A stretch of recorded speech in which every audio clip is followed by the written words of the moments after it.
Understanding Subtract It Out, an English phrase explained. Hello everyone, and welcome to our English learning series. Today, we're going to explore a common English phrase, subtract it out. This phrase can be a bit tricky for learners, so we'll break it down together. Let's dive in and understand what it means and how to use it effectively.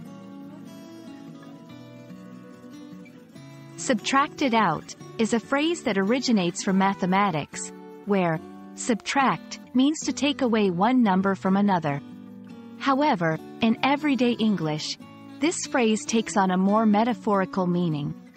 It's used to describe the action of removing or eliminating something from a situation, equation, or consideration.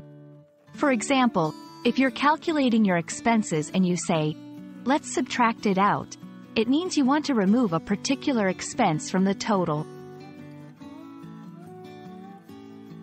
In mathematics, literal use, if you subtract 5 from 10, you get 5. Extended use, to find the net profit, subtract out the operating costs from the gross income.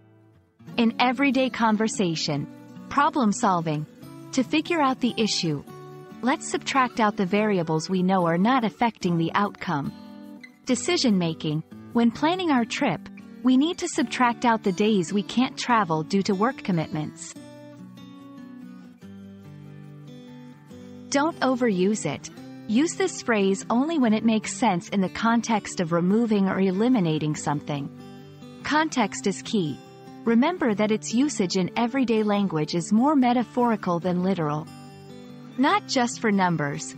Subtract it out can be used in a variety of scenarios, not just when dealing with numerical values.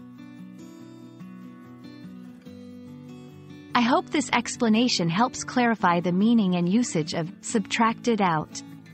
It's a handy phrase to use in both mathematical contexts and everyday situations. Remember, language is all about expressing ideas clearly, and phrases like this can really add precision to your communication. Happy learning, and see you in our next video.